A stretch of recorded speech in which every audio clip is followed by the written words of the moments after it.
Good evening. నవ్యాంధ్ర చరిత్రలో సువర్ణాధ్యాయం ఆవిష్కృతమైంది. ఉత్తరాంధ్ర అభివృద్ధికి రెక్కలొచ్చాయి. భోగాపురం ఎయిర్పోర్ట్ను ప్రధాని మోడీ జాతికి అంకితం చేశారు. ఎర్రబస్సు రాని ప్రాంతాల్లో ఎయిర్ బస్ రావడం మామూలు విషయమేం కాదు. భవిష్యత్తులో వైమానిక వైభోగం తథ్యం అంటున్నారు కూటమి లీడర్లు. కానీ రాజకీయ వైరంతో భోగాపురం భగ్గుమంటోంది. టీడీపీ వైసీపీ మధ్య మాటల యుద్ధం నడుస్తోంది. క్రెడిట్ ఫైట్పై ఇవాల్టి స్పెషల్ డ్రైవ్. ఉత్తరాంధ్రలో నవోదయం నూతనోత్సాహాన్ని నింపుతోంది. భోగాపురం అంతర్జాతీయ విమానాశ్రయాన్ని ప్రధాని మోడీ జాతికి అంకితం చేశారు. వైమానిక వైభోగంతో ఆంధ్రప్రదేశ్ వాసులు హర్షం వ్యక్తం చేస్తున్నారు. కూటమి హయాంలో నవ్యాంధ్ర అభివృద్ధిలో పరుగులు పెడుతోంది. భోగాపురంలో అల్లూరి సీతారామరాజు అంతర్జాతీయ విమానాశ్రయాన్ని ప్రధాని మోడీ ప్రారంభించారు.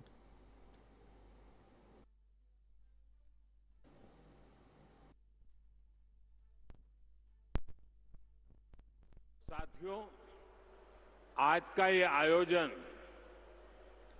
नया इतिहास, नए रिकॉर्ड इसे रचने का भी है।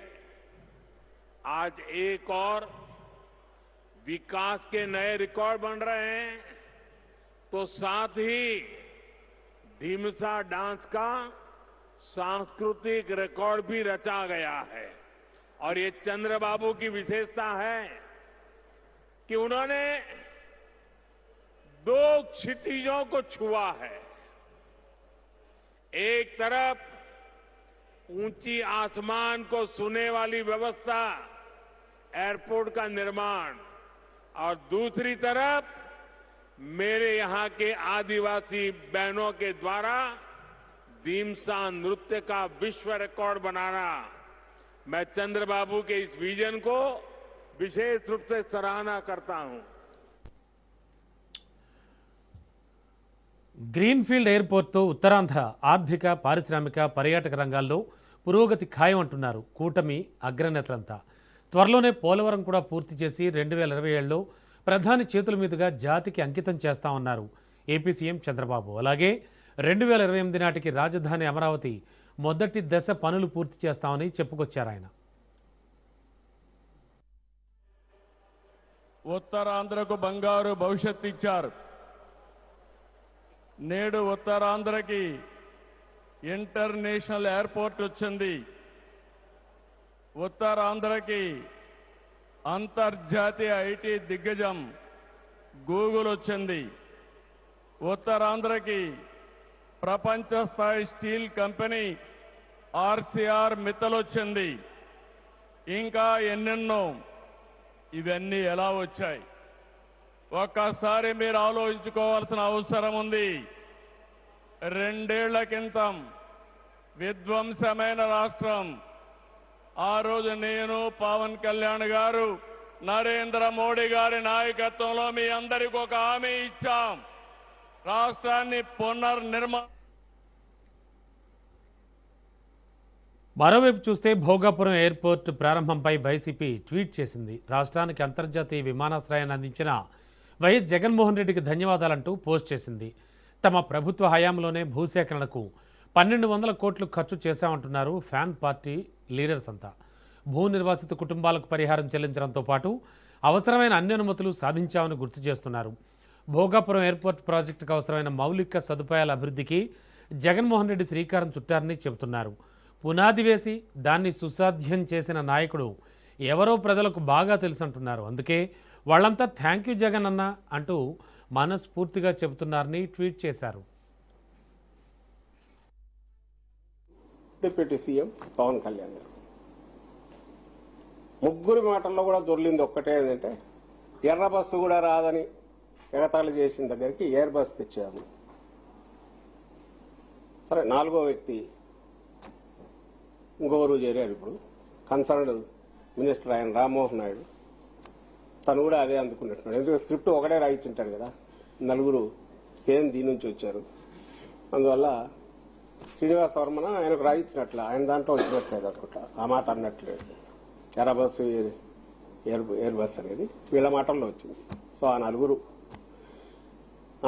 ఈ ముగ్గురు కీలకమైన వాళ్ళు ఎవరైతే ఉన్నారో వీళ్ళ నోటి నుంచి ఒకటే వచ్చింది. ఏంటంటే అసలు ఆ స్టేజ్ కూడా కాదు. నిజంగా ఇంటర్నేషనల్ ఎయిర్పోర్ట్ స్టార్ట్ చేసేటప్పుడు ఆ లెవెల్ ఆఫ్ ఇదియట్ ఉండాలి. మీ ప్రజెంటేషన్ కానీ పొలిటికల్ వీటికి రాకూడదు. అక్కడికి అన్నట్టున్నాడు చంద్రబాబు నాయుడు గారు. గత ప్రభుత్వం విధ్వంసం ఇలాంటిది ఏదో వాడినట్టున్నారు నాకు తెలిసి.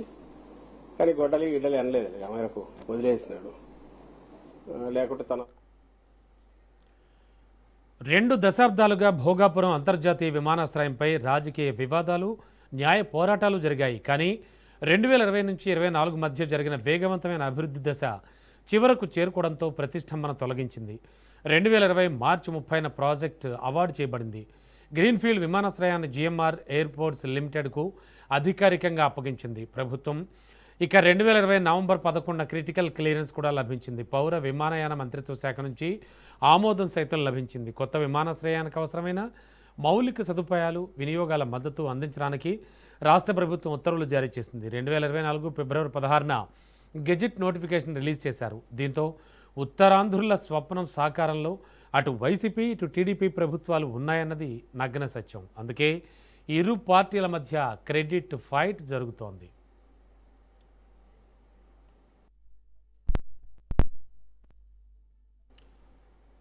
నవ్యాంధ్ర చరిత్రలో సువర్ణాధ్యాయం ఆవిష్కృతమైంది. ఉత్తరాంధ్ర అభివృద్ధికి రెక్కలొచ్చాయి. భోగాపురం ఎయిర్పోర్ట్ను ప్రధాని మోడీ జాతికి అంకితం చేశారు. ఎర్ర బస్సు రాని ప్రాంతాల్లో ఎయిర్ బస్సు రావడం మామూలు విషయం కాదు.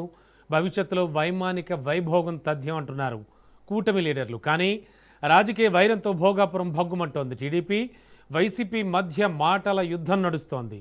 ఇక క్రెడిట్ ఫైట్పై ఇవాల్టి స్పెషల్ డిబేట్ చూద్దాం. మనతో పాటు డిబేట్లో పాల్గొనడానికి, వారి వారి అభిప్రాయాలు తెలియజేయడానికి రేగడి లక్ష్మణరావు గారు, వైసీపీ అధికార ప్రతినిధి, అండ్ విజయ్ కుమార్ గారు, టీడీపీ నాయకులు, అండ్ బండారు రామ్మోహన్ రావు గారు, సీనియర్ జర్నలిస్ట్ అండ్ విశ్లేషకులు మనతో పాటు సిద్ధంగా ఉన్నారు. ముందుగా వైసీపీ అధికార ప్రతినిధి రేగడి లక్ష్మణరావు గారి దగ్గర నుంచి మొదలు పెడదాం. సార్, ముగ్గురికి కూడా good evening. First good evening Ravan garu. Yes sir. Sir Lakshmanarao గారు, క్రెడిట్ ఫైట్ ఒకటి జరుగుతోంది. భోగాపురం ఇంటర్నేషనల్ ఎయిర్పోర్ట్ రావడం నిజంగా ముదావాహం, చాలా మంచి జరుగుతుందనే అనుకుందాం. బట్ ఇది ఖచ్చితంగా మా పనే, మేము 1200 కోట్ల వరకు ఖర్చు పెట్టామంటోంది వైసీపీ.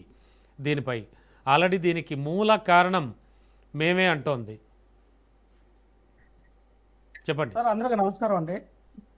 సార్ వాయిస్ వినపడుతుందండి? క్లియర్, మీరు మాట్లాడచ్చు. అందరికీ నమస్కారం అండి. Yes sir. అయితే భోగాపురం ఎయిర్పోర్ట్ ఏదైతే ఉందో 2015లో మరి రక్షణ శాఖ దగ్గర క్లియరెన్స్ తీసుకురావడం జరిగింది. అది 2027 డిసెంబర్ 4 వరకు కూడా దాని యొక్క పరిమితులు అయితే ఉన్నాయి. అయితే ఒక క్లియరెన్స్ తెచ్చినంత మాత్రాన ఒక ఎయిర్పోర్ట్ అనేది నిర్మితం అవ్వదు. దానికి కావాల్సినటువంటి నీటి కానీ, విద్యుత్ కానీ, భూమి సమీకరణ కానీ, అలాగే ఇతరత్ర ఎన్ఓసీలు కానీ, మిగతా అవన్నీ కూడా తీసుకురావాలి. అవేవి కూడా మరి చంద్రబాబు నాయుడు గారు 2019 ఫిబ్రవరి 14వ తారీఖున ఆయన చేసినట్టు శంకుస్థాపన ఏదైతే ఉందో దెబ్బలపాలెమైన ఒక గ్రామంలో చేశారు. దెబ్బలపాలెమైన గ్రామంలో ఆయన శంకుస్థాపన చేస్తే అది ఈ రోజున ఎయిర్పోర్ట్ పరిధిలో ఆ భూమే లేదు. ఆయన శంకుస్థాపన చేసినటువంటి రాయి 500 మీటర్ల దూరంలో ఈ ఏదైతే ఎయిర్పోర్ట్ నిర్మించి ఉంది, అంటే ఎయిర్పోర్ట్ నిర్మితమైనటువంటి ఈ 2203 ఎకరాల్లో చంద్రబాబు నాయుడు గారు శంకుస్థాపన చేసినటువంటి ఆ రాయి కూడా లేదు. మరి ఈయన క్రియేట్ చేసుకుంటారు ఈ రోజున మేమే శంకుస్థాపన చేస్తామని. అరే, మీరు శంకుస్థాపన చేసిన ఆ భూమి కానీ, ఆ రాయి కానీ ఎయిర్పోర్ట్ పరిధిలోకి రాలేదు. ఆ రోజుల్లో ఎప్పుడైతే మీరు భూమి సమీకరణ 2014లో స్టార్ట్ చేసినట్టు భూమి సమీకరణ ఏదైతే ఉందో దాదాపుగా 15,000 ఎకరాల్లో ఈ యొక్క ఆ ఎయిర్పోర్ట్గా కట్టాలని, నిర్మించాలని చెప్పి రైతుల దగ్గర మరి ఈ యొక్క ఈ ల్యాండ్ పూలింగ్ చేయాలనే విధానం ఏదైతే ఉందో అది పెద్ద ఎత్తున ఉద్యమం దారితీసింది. రైతులందరూ కూడా మరి కేసులు ఏం జరిగింది. ఆ రోజున కొంతమంది రైతులు సంఘీభావంగా జగన్మోహన్ రెడ్డి గారు ఆ యొక్క సభలో పాల్గొన్నప్పుడు అక్కడ నరసయ్యమ్మ అనే ఒక మహిళ మాట్లాడింది. అయ్యా, నాకు 2 ఎకరాలు పొలం ఉంది, 2 ఆడపిల్లలు, నేను ఉన్నాను, మా ఊరికి చదువుకోవడానికి వెళ్ళడానికి ఎర్ర బస్సే రాదు, అలాంటిది ఈ ఊర్లో ఎయిర్పోర్ట్ ఏంటని అడిగితే దాన్ని జగన్మోహన్ రెడ్డి గారు మాట్లాడితే ఏమంటారు, ఇప్పుడు ఎర్ర బస్సే రాదన్నారు, ఎయిర్పోర్టే వద్దన్నారు అని చెప్పి వీళ్ళేమో ట్రోలింగ్ చేస్తూ ఉన్నారు. మాట్లాడింది నరసయ్యమ్మ అని ఒక రైతు మాట్లాడితే జగన్మోహన్ రెడ్డి గారు మాట్లాడారు అన్న విధంగా అదేమో ట్రోలింగ్ చేస్తూ మాట్లాడుతూ ఉన్నారు. ఇక్కడే ఒకటే చెప్తున్నాను సార్, ఏదైతే జగన్మోహన్ రెడ్డి గారు మేము ఈ యొక్క భోగపురం ఎయిర్పోర్ట్కి భూములు ఏవైతే ఏ రోజునైతే మేము ప్రారంభించామో ఆ రోజుకు ఉన్నటువంటి 130 ఈ న్యాయపరమైనటువంటి చిక్కులు కేసులు ఉంటే అది హైకోర్టు సుప్రీంకోర్టులు ఉంటే జగన్మోహన్ రెడ్డి గారు అవన్నీ కూడా క్లోజ్ చేపించి ఎన్ఓసీలు తీసుకొచ్చారు. ఆ రోజున జగన్మోహన్ రెడ్డి గారు 2703 ఎకరాలు, ఒక 500 ఎకరాలు వచ్చేమో ఏరో సిటీ కోసం ఇచ్చారు, 2203 ఎకరాలేమో ఎయిర్పోర్ట్ నిర్మాణం కోసం. అది నిర్మాణం పనులు కొనసాగుతూ ఉన్నాయి. దాదాపుగా 1200 కోట్లు ఎందుకు ఖర్చు పెట్టామంటే భూమి సమీకరణ అక్కడ చూస్తే ప్రభుత్వ భూమి ఒక దాదాపుగా 220 ఎకరాలు ఉంది. అలాగే ఎస్ఐండ్ ల్యాండ్ వచ్చి దాదాపుగా మరొక 700 ఎకరాల ఎస్ఐండ్ ల్యాండ్ ఉంది. మిగతాది 1400 ఎకరాల పైన మరి చూస్తే అక్కడ ల్యాండ్ పూలింగ్ చేయడం జరిగింది. వాళ్ళందరూ కూడా మరి ఈ కాంపోజిషన్ ఇవ్వడంలో దాదాపుగా 960 కోట్ల రూపాయలు అక్కడ ఖర్చు పెట్టడం జరిగింది. అలాగే ఎవరైతే ఈ భూ నిర్వాసితులు ఎవరైతే ఉన్నారో వాళ్ళకి నిర్వసిత కేంద్రాలు వాళ్ళకి కట్టడానికి, వాళ్ళకి ఇల్లు నిర్మించడానికి జగన్మోహన్ రెడ్డి గారు 77 ఎకరాలు పోల్పిల్లి అనే ఒక గ్రామంలో మరి 77 కోట్ల రూపాయలతో ఖర్చు పెట్టి వాళ్ళకి నిర్వసిత కేంద్రాలు ఏర్పాటు చేసి వాళ్ళకి ఇంటిని నిర్మించి వాళ్ళకి ఇవ్వడం జరిగింది. తద్వారా మరి దాదాపు సుమారు 1200 కోట్ల రూపాయలు ఆ రోజున జగన్మోహన్ రెడ్డి గారు ఖర్చు పెట్టడం జరిగింది. ఇలాది ఏదైతే చెప్తూ ఉన్నారో 4500 కోట్ల రూపాయలు కూడా కేవలం జిఎంఆర్ సంస్థ పెట్టుకొని జిఎంఆర్ సంస్థ నిర్మించింది. ఎక్కడ కూడా రాష్ట్ర బడ్జెట్ లో రూపాయి బిళ్ళ కూడా తీసుకొచ్చి ఈ రోజున చంద్రబాబు నాయుడు గారు కానీ కూటమి ప్రభుత్వం కానీ ఆ యొక్క ఎయిర్పోర్ట్కి ఇచ్చిన దాఖలాలు లేవు. ఎందుకంటే ఇదంతా కూడా కేవలం మన భూ సమీకరణ చేసి వాళ్ళకి కావాల్సినటువంటి విద్యుత్తు, నీరు ఏదైతే 5 మిలియన్ లీటర్ల వాటర్ కానీ వాటన్నిటిలో కూడా విద్యుత్ కానీ ఇవన్నీ కూడా మనం మౌలిక వసతులు కల్పిస్తే చాలని ఆ రోజున జిఎంఆర్ 30 సంవత్సరాలకు గాను వాళ్ళు తీసుకున్నటువంటి లీజుకి ఈ యొక్క ఒప్పందం అంతా కుదిరింది. చూస్తే లక్ష్మణరావు గారు ఒక్క నిమిషం సార్ టీడీపీ వెర్షన్ కూడా విందాం. అలాగే సార్ వినండి సార్. అలా చూస్తే ఆ రోజున ఏమైందండి సార్ అంటే జగన్మోహన్ రెడ్డి గారు వచ్చిన తర్వాత మరి ఏంటి ఈ పరిస్థితి, ఎన్ని జీవాలు ఎప్పుడు ప్రారంభమైన విషయాలు మనం ఒక్క నిమిషంలో మీకు చెప్పేస్తాను సార్. అది మీరు అది ఒక్క నిమిషం ఇవ్వండి సార్. ఒక్క నిమిషం సార్. 2020 జూన్ 12న జిఎంఆర్ తో కన్సెషన్ అగ్రిమెంట్ మీకు చేయడం జరిగింది. అలాగే 2020 జూన్ 12న జిఎంఆర్ తో మరి ఈ కన్సెషన్ చేసిన తర్వాత 2020 నవంబర్ 11న కేంద్ర పౌర విమానయాన శాఖ నుంచి సైట్ క్లియరెన్స్ మీరు తీసుకున్నాం. 2022 సెప్టెంబర్ 13న విశాఖ నేవల్ ఎయిర్ బేస్ లోని సివిల్ ఎన్క్లేవ్ మూసివేతకు కేంద్రం నుంచి పర్మిషన్ ఎన్ఓసి తీసుకోవడం జరిగింది. 2023 ఫిబ్రవరి 23న రోజుకి 5 మిలియన్ వాటర్లు ఆ నీటి సరఫరా అనేది ఈ భోగపురం ఎయిర్పోర్ట్కి ఇవ్వాలని చెప్పి ఒక జీవో ఉత్తర్వులు జారీ చేయడం జరిగింది. 2023 ఏప్రిల్ 6న BCAS అనేది ఒక సివిల్ ఏవియేషన్ సెక్రటరీ అనేది ఒప్పందం చేయడం జరిగింది 15 మందితో.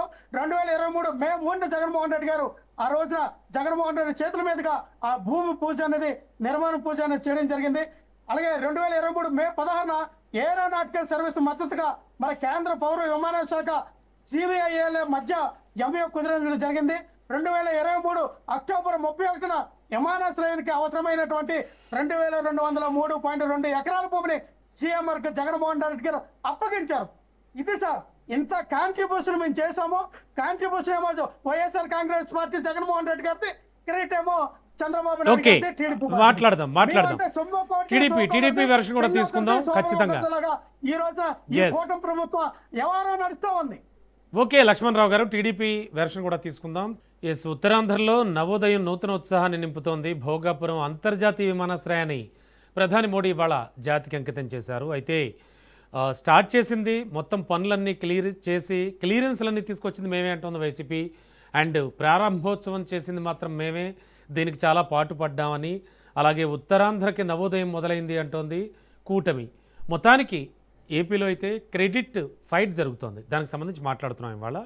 అండ్ రేగిడి లక్ష్మణరావు గారు వైసీపీ అధికార ప్రతినిధి, అండ్ విజయ్ కుమార్ గారు టీడీపీ నాయకులు, బండారు రామ్మోహన్ రావు గారు అనలిస్ట్ మనతో పాటు ఉన్నారు, వారితో మాట్లాడుతున్నాం.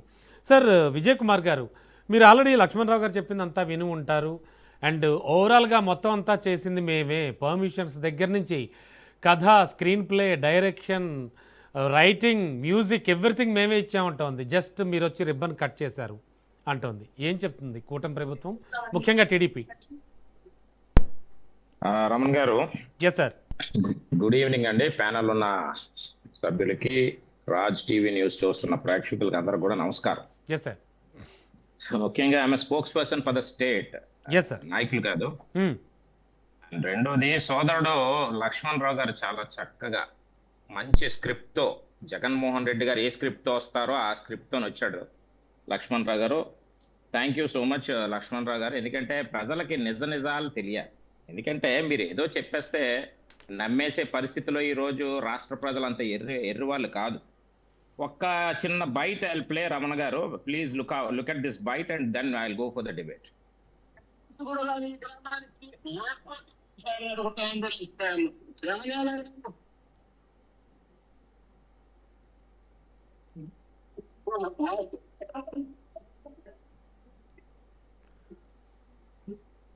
అది సరిగ్గా వినిపించటం లేదు విజయ్ గారు. ఓకే, అంటే ఇప్పుడు మీరు చెప్పండి, జగన్మోహన్ పర్వాలేదు. రెడ్డి గారు జగన్మోహన్ రెడ్డి గారు మాట్లాడిన మాట ఇందాక సోదరు లక్ష్మణ్ రావు గారు చెప్పారు. ఎర్ర బస్సు కూడా రాని గ్రామానికి ఎయిర్ బస్సు ఎందుకు సార్ అని చెప్పి నరసయ్యమ్మ గారు అడిగారట. తర్వాత ఈయన మాట్లాడిన మాట, అవసరమైతే నేను కోర్టుకి వెళ్ళి ఆపుతానన్నా. మరి ఈయన క్రెడిట్ అయితే ఈయన కోర్టుకి దేనికి వెళ్తాడండి రమణ్ గారు?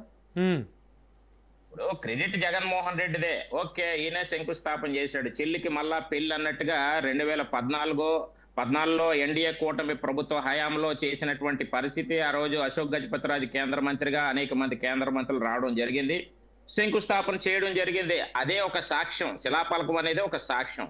దాని పక్కన ఇంకొక చెల్లికి పెళ్లి మళ్ళా అన్నట్టుగా ఈయన వచ్చిన తర్వాత మళ్ళా ఈయన ఒక శిలాఫలకం పెట్టినటువంటి పరిస్థితి రాష్ట్రంలో అందరికీ కూడా తెలిసినటువంటి పరిస్థితి. ఈరోజు ఏదైతే ఈయన వైసీపీ నాయకులు మాట్లాడుతున్నటువంటి మాటలు రాష్ట్ర ప్రజలందరూ కూడా గమనిస్తూ ఉన్నారు. ఈ రోజు సుమారు 3 లక్షల మంది జనాలతో ప్రధానమంత్రి గారి చేతుల మీదుగా ఈరోజు జాతికి అంకితం చేసినటువంటి పరిస్థితి. అల్లూరి సీతారామరాజు గారి ఎయిర్పోర్ట్ అంటే ఒక ఆయన మహనీయుడు పేరు పెట్టినటువంటి పరిస్థితి. గతంలో 8,000 ఎకరాలు భూసేకరణ చేసినటువంటి ఇదే జగన్మోహన్ రెడ్డి గారు 3,000 ఎకరాలు బ్యాక్ ఇచ్చేశారు, వెనక్కి ఇచ్చేసినటువంటి పరిస్థితి మనం చూసాం. మరి 5,000 ఎకరాలు మిగిలింది. అందులో 2,200 ఎకరాల్లో సుమారు 5,684 కోట్ల రూపాయలతో ఈ రోజు దాన్ని ప్రారంభోత్సవం చేసినటువంటి పరిస్థితి. దాని ద్వారాగా ఉత్తరాంధ్ర ప్రజలు కళలో ఆశ ఏదైతే ఉందో వాటికి మరి వాళ్ళ ఆశలకి రెక్కలు వచ్చినటువంటి పరిస్థితి. ఉత్తమ ఆంధ్ర అన్నటువంటి ఒక పేరుతో ఈ రోజు ముందుకు వెళ్తున్నటువంటి పరిస్థితి ఈ రోజు మనం చూసాం. మొన్న బొత్స సత్యబాబు గారు మాట్లాడారు, మాదే మేమే ఇటుకేసాం, మేమే సిమెంట్ కట్టాం, మేమే బస్తాలు మోసాం, సిమెంట్ బస్తాలు నెత్తి మీద ఎత్తే తట్ట మోసాం అని చెప్పినటువంటి పరిస్థితి బొత్స సత్యబాబు గారు. ఆయనకి తెలుసు జగన్మోహన్ రెడ్డి గారు ఇచ్చిన స్క్రిప్ట్ మాట్లాడాలి కాబట్టి ఆయన మాట్లాడాడు. ఉత్తరాంధ్ర వాసిగా, ఒక మాజీ మంత్రిగా, ఒక సీనియర్ మోస్ట్ పొలిటీషియన్ గా. కానీ విజయ్ గారు, దిబ్బలపాలెం అనేటువంటి ఏరియాలో చంద్రబాబు నాయుడు గారు వేసిన శిలాఫలకం కనీసం ఇప్పుడు విమానాశ్రయ పరిధిలో కూడా లేదు అంటోంది వైసీపీ. ఇప్పుడు శిలాఫలకం పక్కన ఉందా లేకపోతే దెబ్బలపాలెంలో ఉందా ఎక్కడుందా అనేది కాదు. ఈరోజు 2 సంవత్సరాల 2 నెలల కాలంలో ఈరోజు పూర్తి చేసినటువంటి ఘనత ఎన్డీఏ కూటమి ప్రభుత్వం. రాష్ట్ర ప్రజలందరూ కూడా చూస్తా ఉన్నారు ఎవరు పూర్తి చేశారో, ఎవరు ఇచ్చేశారో. జగన్మోహన్ రెడ్డి గారి క్రెడిట్ ఏంటి అంటే ఆయన అధికారంలోకి వచ్చిన వెంటనే 9 కోట్ల రూపాయల ప్రజాధనాన్ని దుర్వినియోగం చేసి ప్రజావేదిక కూల్చినటువంటి సంస్కృతి ఆయన క్రెడిట్. అది 33,000 ఎకరాలు భూమి ఇస్తే రాజధాని రైతుల్ని కూడా పట్టించుకోకుండా కనీసం అమరావతి 3 రాజధానులుగా డివైడ్ చేసిన పాలసీ జగన్మోహన్ రెడ్డి గారిది. వీళ్ళు మాట్లాడే హక్కు ఎక్కడుంది?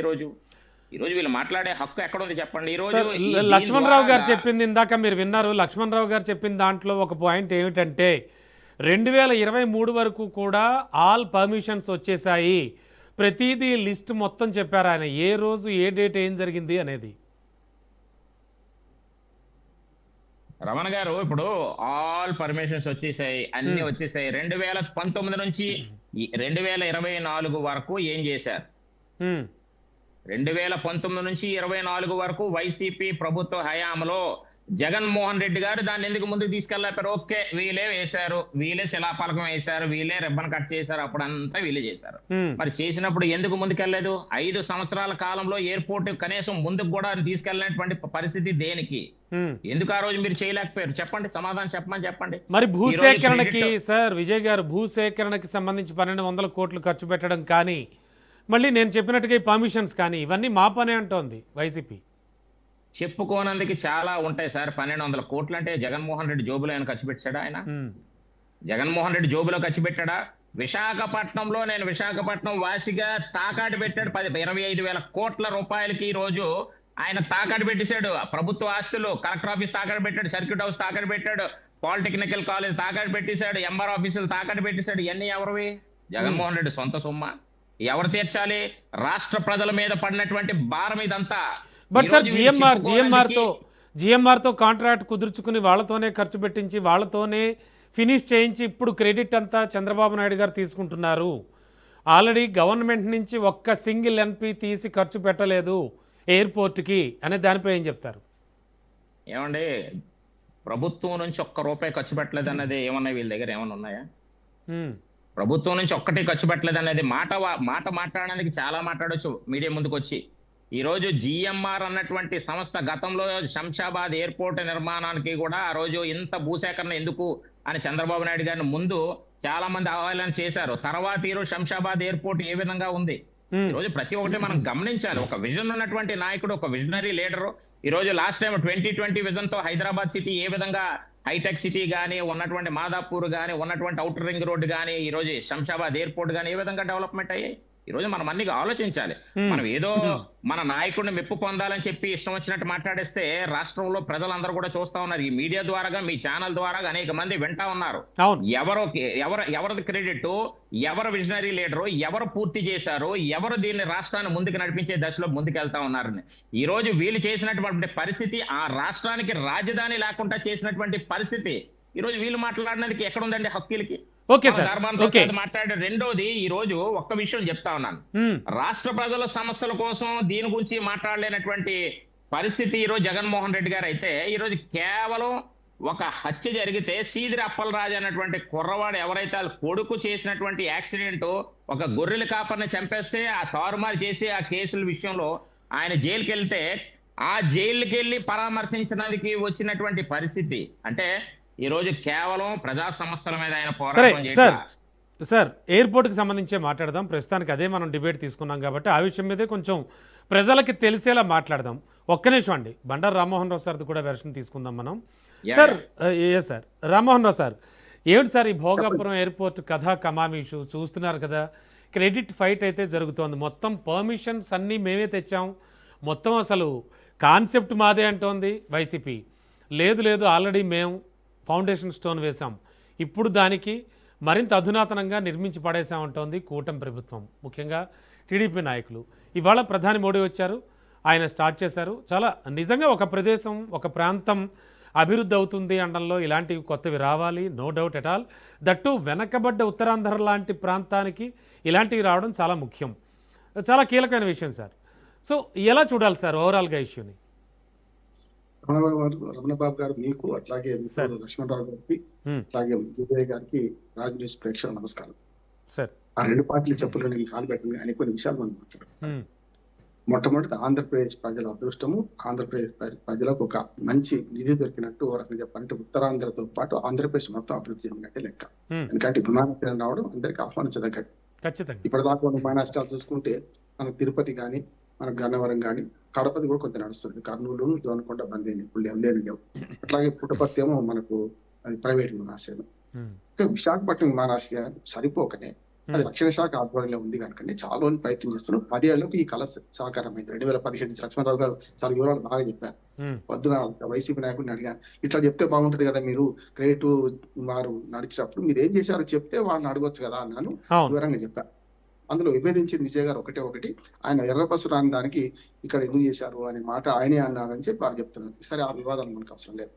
ఇప్పటికి చెప్తున్నాను నేను, ఇవాళ ఎక్స్టెన్షన్ కానీ మరొక శంషాబాద్ ఎయిర్పోర్ట్ లాగా ఇక్కడ ఉత్తరాంధ్ర ప్రజలు, ముఖ్యంగా విశాఖపట్నం నుంచి పేరుకు 45 కిలోమీటర్లే కానీ శివారు దాటితే 30 కిలోమీటర్లు కూడా ఉండదు. అటు విజయనగరం దగ్గర వరంగా చెప్పిన మన రాష్ట్రంలోనే ఇచ్చాపురం దాకా చూస్తే శ్రీకాకుళం నుంచి ఇచ్చాపురం 130 కిలోమీటర్లు.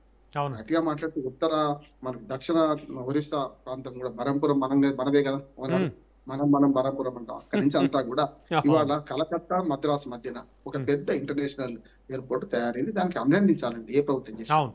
నేను చెప్తాను, ఊళ్ళలో చిన్న ప్రజలకు అర్థమయ్యాడు, సర్పంచ్ ఉంటాడు, కొన్ని పనులు పొంది పెడతారు, 5 ఏళ్ళకి టర్న్ అయిపోతుంది. అప్పటిదాకా ఉన్న భవనాలను ఆటోమేటిక్ గా కొత్త సర్పంచ్ రెడీ చేస్తాడు. అవును. మొత్తం నాదే అనుకుంటే మళ్ళీసారి ఆయన గెలిస్తే ఆయన చెప్పినట్టే లెక్క. కానీ మళ్ళీ గెలవకపోయినా మరి గెలిపించడు గెలపకూడదు తర్వాత, కానీ ఆ తర్వాత వచ్చిన వాడు క్రెడిట్ అంతా నాదే కనుక నువ్వు చేసినావంటే చేస్తారు కుదిరిపోయి. ఎందుకంటే వంటకు సిద్ధం చేయడం ఒకటైతే వడ్డించేవాడు మనకు కనపడతాడు కదా.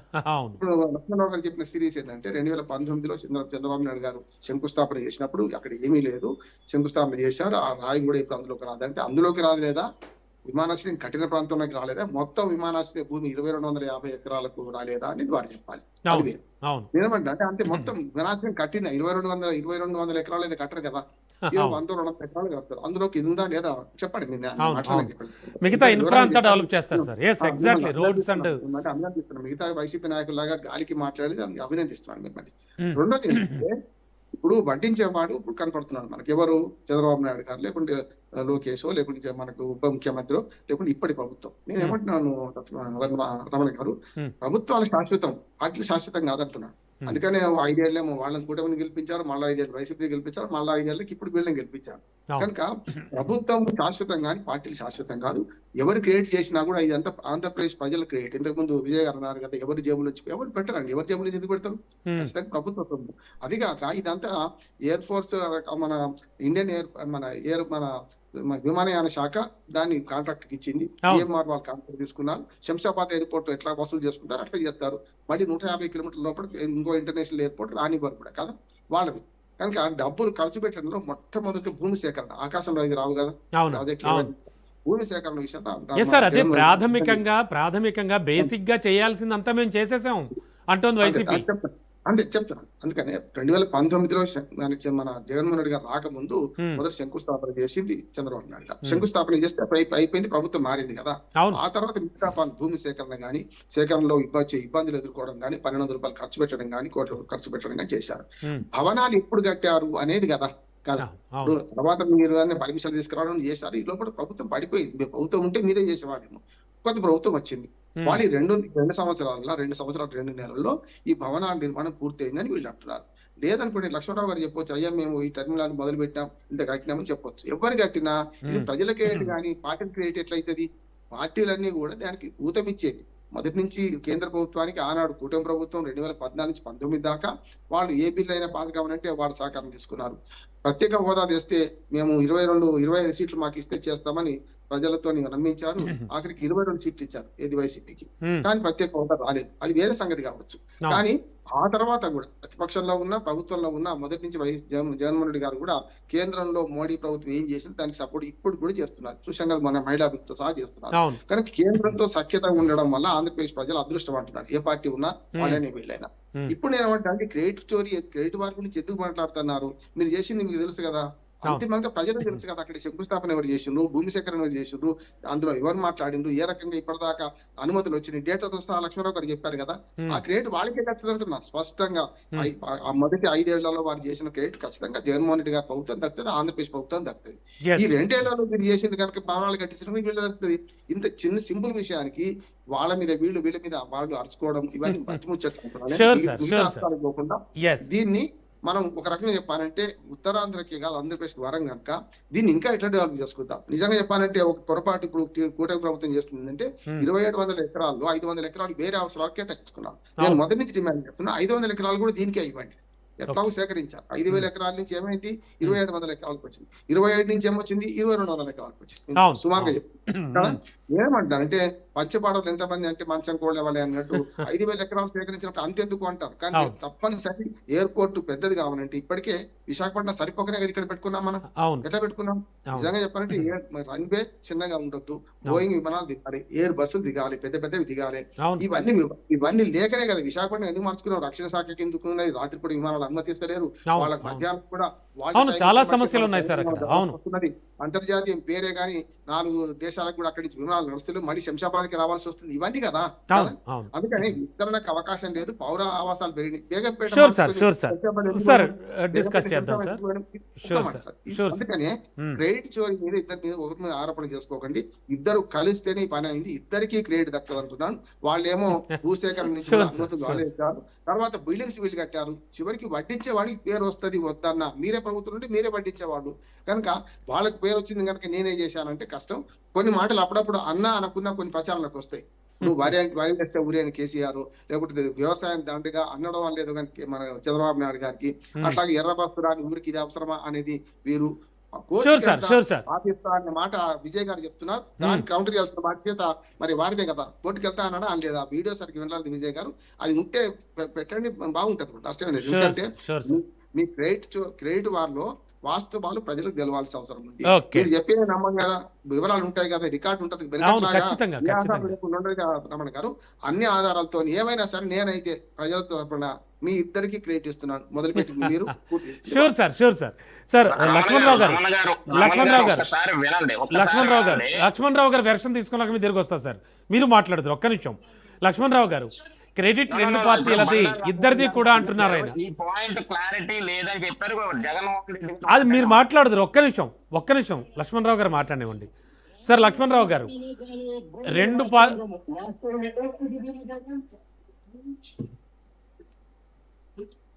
సార్ అది ఆడియో క్లారిటీ సరిగ్గా వినిపించటం లేదు. నో ప్రాబ్లం, మీరు చెప్తారు కానీ విజయ్ గారు ఒక్క నిమిషం. లక్ష్మణరావు గారు, ఆల్రెడీ విశ్లేషకులు అభిప్రాయపడుతున్నది మీరు చూశారు. ఏది ఏమైనా కూడా ఏపీ ప్రజలు అదృష్టవంతులు, ముఖ్యంగా ఉత్తరాంధ్ర ప్రజలు ఖచ్చితంగా రెండు పార్టీలకి క్రెడిట్ ఇవ్వాల్సిందే. అది వైసీపీ ఒప్పుకుంటుందా? సార్ రమణ గారు చెప్పండి. చాలా చక్కగా, చాలా అర్థవంతంగా విశ్లేషణ చేశారు రామ్మోహన్ రావు గారు. చాలా బాగా మాట్లాడారు, అందరు నో డౌట్. అయితే ఆయన అభిప్రాయం, ఆయన ఓపెన్ మైండెడ్, ఆయన అభిప్రాయం అందులో తప్పులేదు. ఆయన అభిప్రాయాన్ని తప్పట్డానికి ఇది లేదు. కానీ రమణ గారు నేనేమంటానంటే, సోదరులు విజయ్ కుమార్ గారు ఇందాక మాట్లాడారు, జగన్మోహన్ రెడ్డి గారు ఎయిర్పోర్ట్ని ఆపేస్తానన్నారు, ఎయిర్పోర్ట్ కట్టకుండా కోర్టుకు వెళ్తామన్నారు. జగన్మోహన్ రెడ్డి గారు ఎయిర్పోర్ట్ని ఆపేస్తామనో, ఎయిర్పోర్ట్ కట్టకుండా ఆపుతామనో, కోర్టుకు వెళ్తామని అల్లా. ఏవైతే వీళ్ళు విచ్చలవిడిగా 15,000 ఎకరాల భూ సమీకరణ చేస్తే అక్కడ ఉన్నటువంటి రైతులందరూ కూడా ఉద్యమించి ధర్నాలు చేస్తే అక్కడికి వెళ్ళి ఇంత అవసరం లేదు, ఇంత భూమి అవసరం లేదు ఎయిర్పోర్ట్కి అని చెప్పి, ఎలాగైనా సరే ఇంత భూమిని సమీకరిస్తున్న ప్రభుత్వాన్ని అడ్డుకట్టేస్తామని చెప్పి ఆ రోజు ఆ సందర్భంలో మాట్లాడిన మాటలే తప్ప ఎయిర్పోర్ట్ని ఆపేస్తాం అనే విధానం అయితే అక్కడ కాదని నేను చెప్తా ఉన్నా. ఇంకో విషయం అన్నారు, జగన్మోహన్ రెడ్డి గారు ఎందుకంటే కట్టలేకపోయారు, జగన్మోహన్ రెడ్డి గారు ఎందుకు మరి 2019 నుంచి 24 లోపు ఎందుకు ఎయిర్పోర్ట్ ని నిర్మించలేకపోయారని అన్నారు. అవును, అది క్వశ్చనే కదా. మంచి ప్రశ్న అడిగారు సోదరులు విజయ్ కుమార్ గారు, చాలా మంచి ప్రశ్న అడిగారు. నేనేమంటానంటే 2019 నుంచి 2024 మధ్య ఏదైతే ఈయన 2019లో శంకుస్థాపన చేసి వెళ్ళిపోయారో చంద్రబాబు నాయుడు గారు, ఆ రోజున 130కి పైగా దాని మీద అలిగేషన్స్ ఉన్నాయి, కేసులు ఉన్నాయి. అలాగే ఎక్కడ స్టేట్ లో గానీ, హైకోర్టులో గానీ, సుప్రీంకోర్టులో గానీ కేసులు ఉన్నాయి. దాని మీద ఎన్ఓసీలు తీసుకురావాలి, ఎన్జిటి నుంచి, నేషనల్ గ్రీన్ ట్రిబ్యునల్ నుంచి కూడా మరి ఎన్ఓసీలు తీసుకురావాలి. అలాగే ఎయిర్లైన్స్ నుంచి కూడా మరి ఈ యొక్క ఏవైతే ఉన్నాయో పరిమితులు, ఆ పర్మిషన్లు కూడా తీసుకురావాలి. అన్ని పర్మిషన్లు కూడా తీసుకురావడానికి మీ కింద గల డేటాతో సహా వివరించాను. 2020లో ఏం జరిగింది, 2021లో ఏం జరిగింది, 2022లో ఏం జరిగింది, 2023 మేము శంకుస్థాపన చేసినప్పుడు ఏం జరిగింది, 2023 మేము శంకుస్థాపన చేసినంత వరకు ఏం చేసామనేది మీకు డేటాతో సహా మీకు వివరించి చెప్పాను. సో అందుకని లేట్ అయింది తప్ప ఎక్కడ కూడా మేము ఆ యొక్క ఎయిర్పోర్ట్ ని కట్టకుండా వదిలేయాలనో, నిర్వీర్యం చేయాలనో, దాన్ని వదిలేయాలనో యొక్క ఇదైతే అభిప్రాయం అయితే మా పార్టీకి కానీ జగన్మోహన్ రెడ్డి గారికి కానీ లేదు. మేము అట్టు చెప్తాం సార్, సంతోషం. ఇప్పటికైనా ఉత్తరాంధ్ర వెనకబడిన ప్రాంతం, విశాఖపట్నం కానీ, అలాగే విజయనగరం కానీ, శ్రీకాకుళం కానీ, ఈ 3 ప్రాంతాల నుంచి ఎక్కువ వలసల్లిపోయి ఉన్నటువంటి మైగ్రేట్ పీపుల్ ఎక్కువ ఉంటారు. వాళ్ళందరూ కూడా అరికెట్టడానికి ఇంకా డెవలప్మెంట్ చేయడానికి కంపెనీలు కానీ, పెట్టుబడులు కానీ తీసుకొస్తే ఇంకా మంచిదని మేమే వైఎస్ఆర్ పార్టీ నుంచి మేము కూడా కోరుకున్నది అదే. ఎందుకంటే అటు బెంగళూరు కానీ, కర్ణాటక కానీ చూస్తే, చెన్నై కానీ, ఇటు చూస్తే ఢిల్లీ కానీ, మద్రాసు కానీ, ఎటు చూసినా ఇతర కోల్కతా. విజయ్ గారి వెర్షన్ తీసుకుందాం. మేము ఒకటే చెప్తాం సార్, మేము ఎప్పుడు కూడా అభివృద్ధికి కానీ, డెవలప్మెంట్ కానీ, వైఎస్ఆర్ కాంగ్రెస్ పార్టీ కానీ, జగన్మోహన్ రెడ్డి గారు కానీ, మేము కానీ ఎవరు కూడా దానికి వ్యతిరేకించము. ఆంధ్రప్రదేశ్ రాష్ట్రం డెవలప్మెంట్ అవ్వాలి, ఉత్తరాంధ్ర ఇంకా డెవలప్మెంట్ అవ్వాలి. వెనకబడిన ప్రాంతం విజయనగరం జిల్లా వెనకబడిన ప్రాంతం సార్. ఒకటి సార్, చంద్రబాబు నాయుడు గారికి నిజంగానే ప్రేమ ఉంటే, చంద్రబాబు నాయుడు గారికి నిజంగా ఉత్తరాంధ్ర మీద ప్రేమ ఉంటే మరి ఆయన 3 దఫాలుగా సీఎం అయ్యారు, 4 దఫాలుగా సీఎం అయ్యారు. చూస్తే ఆంధ్రప్రదేశ్ రాష్ట్రంలో కానీ, ఉత్తరాంధ్రలో కానీ చూస్తే జగన్మోహన్ రెడ్డి గారు 4 మెడికల్ కాలేజీలు తీసుకొచ్చారు సార్. రెండు ఓకే, అది మళ్ళీ వేరే సబ్జెక్ట్ అది. మాట్లాడదాం. లక్ష్మణరావు గారు. Sure.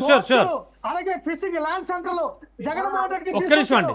ఉద్దాన kidney research centre Jaganmohan Reddy గారు Sure. నిర్మించారు. అక్కడ అటువంటి డెవలప్మెంట్ జగన్మోహన్ రెడ్డి గారు ఓకే ఒక్క నిమిషం విజయ్ గారు వెర్షన్ తీసుకుందాం. ఈ 40 సంవత్సరాల్లో ఏ ఒక్క కార్యక్రమం అయినా, ఏ డెవలప్మెంట్ అయినా ఓకే, ఒక్క సెకండ్. ఇది మేము చేసాము. ఉత్తరాంధ్రని మేము ముందు ఓకే, లక్ష్మణరావు గారు. ఈ డెవలప్మెంట్ Sure. ఒక కారణం చూపించండి. ఒక్క సెకండ్. మనం విజయ్ గారి వెర్షన్ కూడా తీసుకోవాలి. సార్, ఒక్క నిమిషం. 7,000 కోట్ల రూపాయలు విలువ చేసిన భూమి దానదత్తం చేశారు. లక్ష్మణరావు గారు ఒక్క నిమిషం.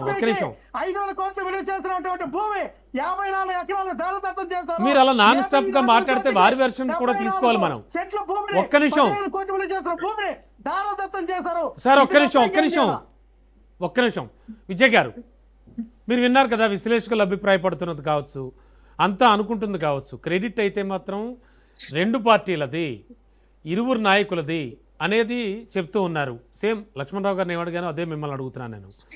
అంటే ఇది అంగీకరిస్తుందా కూటమి ప్రభుత్వం కానీ, ముఖ్యంగా టీడీపీ కానీ ప్రజెంట్ ఉన్నటువంటి కండిషన్లో? ఓకే, మీరు ఆ వీడియో చూపించడానికి ప్రయత్నిస్తున్నట్టున్నారు, చెప్పండి. క్లారిటీ లేదు ఆ వీడియో ఒక్కసారి వినండి.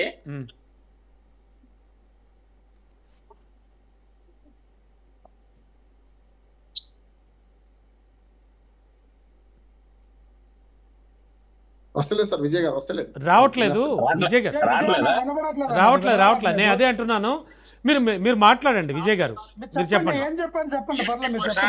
అట్లా కాదు. ఇప్పుడు సోదరులు లక్ష్మణరావు గారు మాట్లాడిన విధానం ఎట్లా ఉందంటే, జగన్మోహన్ రెడ్డి గారు కోర్టుకు వెళ్తానన్నటువంటి మాట వేరు, దానికి సంబంధించి 15,000 ఎకరాలు దాని గురించి అని మాట్లాడుతున్నారు. అక్కడ అట్లా మాట్లాడలేదు ఆయన. అందుకే నేను అది చూపిద్దామని ప్రయత్నం చేస్తాను. ఆయన అవసరం అయితే భోగాపురం ఎయిర్పోర్ట్ ఆపిద్దాం. దేనికి ఆపిస్తారండి ఆయన? నిజంగా ఆయన క్రెడిట్ అయితే భోగాపురం ఆపించాల్సిన అవసరం లేదు. ఓకే, జగన్మోహన్ రెడ్డి గారే తెచ్చారు కొని అనుకుందాం, ఆయనే తెచ్చాడు. తెచ్చినప్పుడు దేనికి? మీరు అధికారంలో లేరు కదా.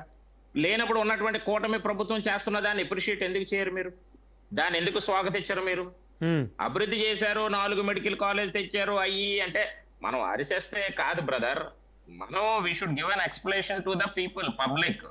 వాళ్ళకి ప్రాపర్ ఎక్స్ప్లెనేషన్ ఇవ్వాలి. ఓకే, మీరు అభివృద్ధి చేశారు 19 నుంచి 24 వరకు మీరు చేసినటువంటి మరి నేను చెప్పాలి అంటే చాలా వరకు మీరు చేసినటువంటి విధ్వంసం, మరి లూటీలు, మరి మానభంగాలు, శిరోమండనాలు ఇవన్నీ మనం చెప్పుకుంటూ పోతే ఈ డిబేట్కి అర్థం ఉండదు.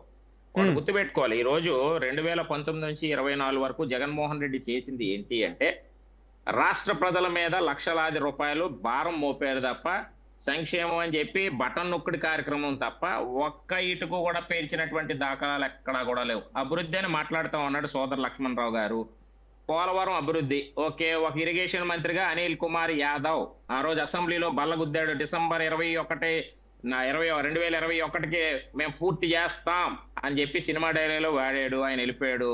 అంబటి రాంబాబు వచ్చాడు. డయాఫారం వాల్ ఏంటో తెలీదు, కాఫర్ డ్యామ్ అంటే ఏంటో తెలీదు, నాకు నిజంగా తెలియదు, ఇరిగేషన్ మంత్రిగా ఉన్నాను కానీ అని చెప్పినటువంటి పరిస్థితి. ఈ రోజు అది కూడా పట్టిసీమ లెఫ్ట్ కాలువ ద్వారాగా ఉత్తరాంధ్రకి సంబంధించి అనేక ఎకరాలకి నీళ్ళు అందించే విషయంలో పోలవరం పూర్తి అయితే స్రవంతి ద్వారాగా ఆలోచన అంటే డెవలప్మెంట్ గురించి అర్థమైంది మీకు లేదు. ఈ రోజు భోగాపురం ఎయిర్పోర్ట్ రావడం వల్ల లక్షలాది ఉద్యోగ. థ్యాంక్ యూ విజయ్ గారు. మనకు సమయం కూడా ఎంత లేదు. Thank you so much Rammohan Rao sir, Vijay sir and Lakshmanarao garu. Thank you so much sir. మరోసారి మళ్ళీ మాట్లాడదాం డిస్కషన్లో జాయిన్ అయినందుకు. సో ఇది ఇవాళ స్పెషల్ డిబేట్. చూస్తూనే ఉండండి రాజ్ న్యూస్.